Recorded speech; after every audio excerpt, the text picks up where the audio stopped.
few, maybe a decade ago, Chicago saw longhorn beetles come in. They believe it came in from China. They know it came in from China. In a pallet, uh-huh, that wasn't properly, the wood was not properly cured, so the eggs came in a pallet. And what happened? Well, in the state of Illinois, they estimated 20 million trees were cut down and turned into ash. Well, you had to do. You had to cut down the tree and burn them. And they had to find a plant to burn the stuff. Yeah, they generated electricity, released all that CO2. And that's the problem of many plants coming into this country for they're very particular of food coming from another country because what it may contain. They're very particular on what kind of food in a can that may come into this country. Uh huh. The same thing. They do selective. U.S. Customs does selective um, sampling. They will open up a can and find out what's inside there. And many stuff coming in from foreign countries never make it past U.S. Custom. Yeah. That's that thing.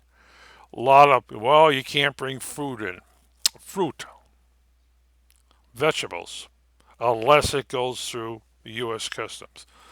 What happens with people coming illegally coming into this country? Well, I give an example of a problem with tobacco. Um, when Cuba was under Soviet control, well, when there was a USSR, um, Castro decided that he's going to challenge the Soviet Union. And okay, with sugar cane. Well, we're not getting a good price on your sugar cane, and actually, the Soviet Union was the only one buying the sugar cane from Cuba. And they also said, we want a better deal on tobacco.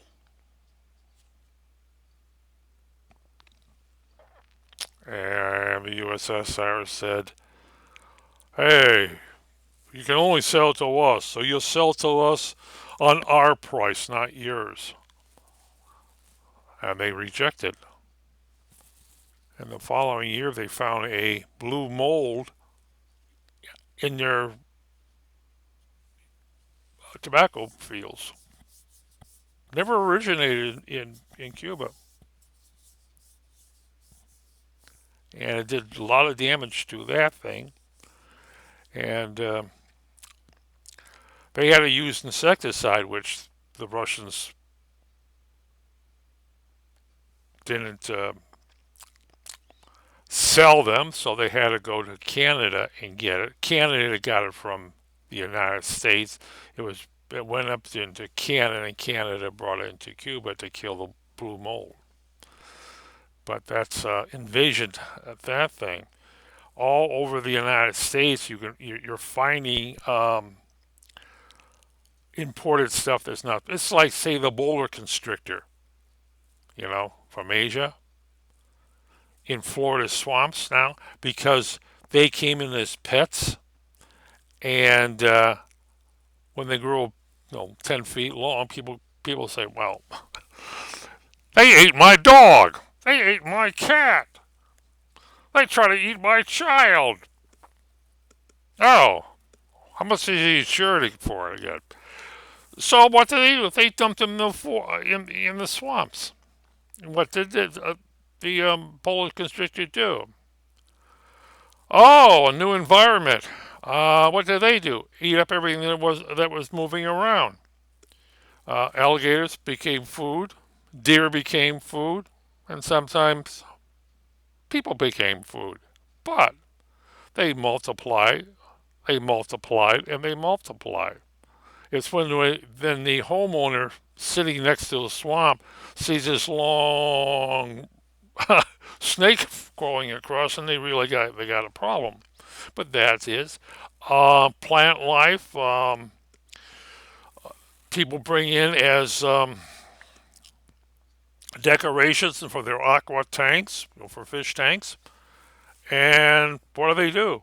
They pour the stuff out when the fish dies. They pour the tank into the local rivers, and any kind of plant life in that thing that's not uh, did not originate for the last 10,000 years in the United States decided to become dominant over everything.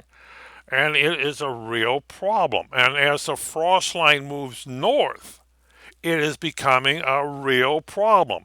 You know, those moss hanging from trees, stuff is moving north. And they're not easy to kill. Anything in the water is not easy to kill. Oh, they're beautiful flowers with great big leaves and everything else. But what do? They suffocate everything below the thing. They pull out the oxygen and suffocate the fish.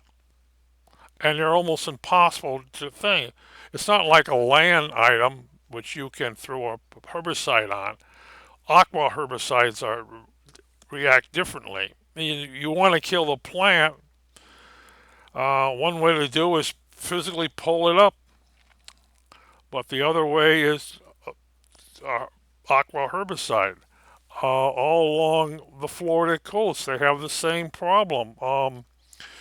Aqua plants taking over that kills it's not the manta ray. What's the other big animal down there? Um, Manti? Well, you know, the floppy tail. Yeah, during the bloom, when it's green bloom in that, all the nitrogen running off of the people's property, have these great big blooms, which are poisonous to the anything that lives in the water. Kills the fish, kills the dolphins, kills the manta rays. Manta rays? Oh, no.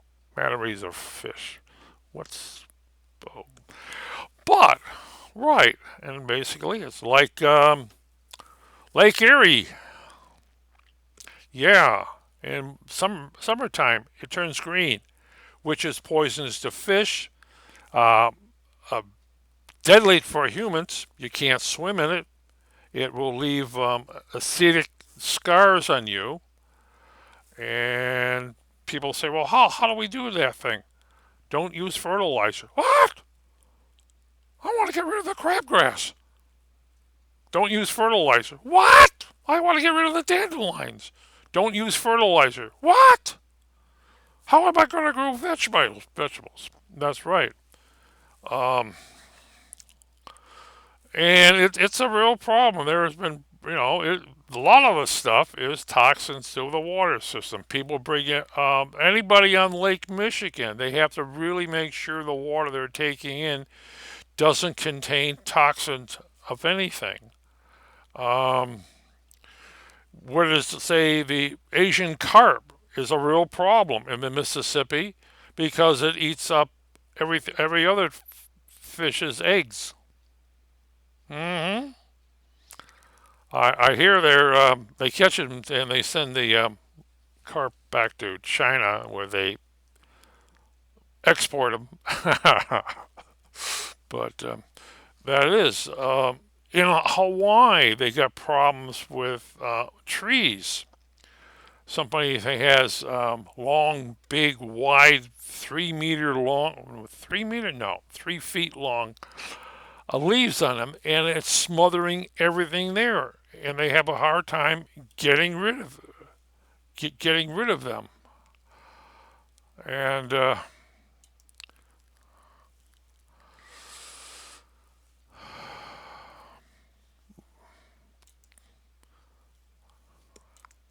but yeah, a lot of stuff people bring in for, as I said, for decorations. Like they bring in fishies from South America who doesn't have any predators thing.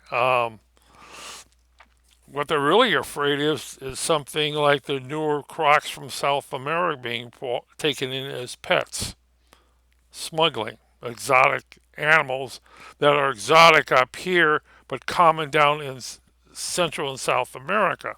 And what you have an American crocodile, and then you happen to have a crocodile from South America. And they come in as small little pets, and when the little pet gets, 3 feet long, they throw it into the Everglades. And yes, and it does damage. Um, as I said, uh, look at Hawaii, and the it's being taken over by uh, another species of plants.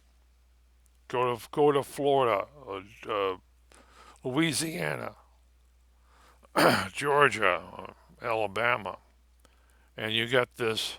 Well, you got the hanging moss. Yeah, you sure do. And you got these beautiful little pond plants. Lily of the pond. Yeah. And you can't get rid of this stuff. You have to basically say, "Hey, that's one great thing for our illegal immigrants. Put them to work.